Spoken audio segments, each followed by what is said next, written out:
সিং, 23 তারিখে সার্জারি হয়েছে ডাক্তার সুদীপ হালদার, বিশাল মুখার্জির নেতৃত্বে। যার পেশেন্ট আমার সুস্থ আছে, ধন্যবাদ জানাই ওপেন হিল ক্যান্সার হসপিটালকে। নমস্কার।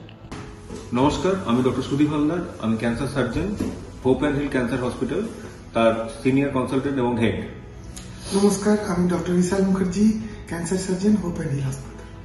আজকে যে বিষয় নিয়ে যে ভিডিও, সেটা হলো মডিফাইড রেডিক্যাল ম্যাস্টেক্টমি বা ব্রেস্ট ক্যান্সারের একটা অন্যতম অপারেশন। সেটা হচ্ছে সম্পূর্ণ ব্রেস্ট বাদ দিয়ে তার অপারেশন।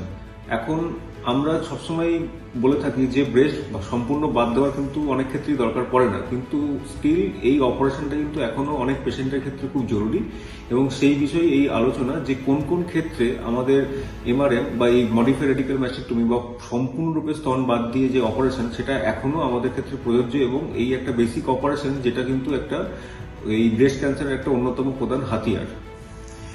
এই পুরো ব্রেস্ট বাদ দিয়ে অপারেশন দীর্ঘদিন ধরে ব্রেস্ট ক্যান্সার সার্জারির জন্য চলে আসছে, কিন্তু এখন মূলত এই অপারেশনটা সীমিত আছে যদি কোনো মহিলার টিউমারের সাথে একটা স্কিনে বড় আলসার বা একটা এক্সটেন্সিভ স্কিন ইনভলভমেন্ট, যেটাকে আমরা বলি, অর্থাৎ ওষুধপত্র দেওয়ার পরও দেখা গেল যে ওই স্কিন ইনভলভমেন্টটা খুব একটা কমলো না। সেই ক্ষেত্রে আমরা অনেক সময় এই অপারেশন আমাদের করতে হতে হয়। আর একটা বিশেষ উল্লেখযোগ্য ব্যাপার যেটা হচ্ছে, আমরা অনেক সময় কাউন্সিলিং করি পেশেন্টদেরকে যে ব্রেস্ট ক্যান্সারের ক্ষেত্রে ব্রেস্ট আপনি না বাদ দিয়েও অপারেশন করতে পারেন, কিন্তু কিছু পেশেন্ট রিল্যাক্টেন্ট থাকেন বা কোনোভাবেই তাদের একটা ইচ্ছা থাকে না যে না, তারা একটা ভাবেন, যদিও এটা অমূলক, সেক্ষেত্রে আমরা বলতে পারি যে ব্রেস্ট বাদ দিয়ে আর ব্রেস্ট রেখে অপারেশন করার মধ্যে যে ক্ষেত্রে এগুলো পসিবল, দুটোই পসিবল, তাদের মধ্যে কিন্তু পরময় বা ওভারঅল সার্ভাইভাল এদের কিন্তু কোনো পার্থক্য নেই।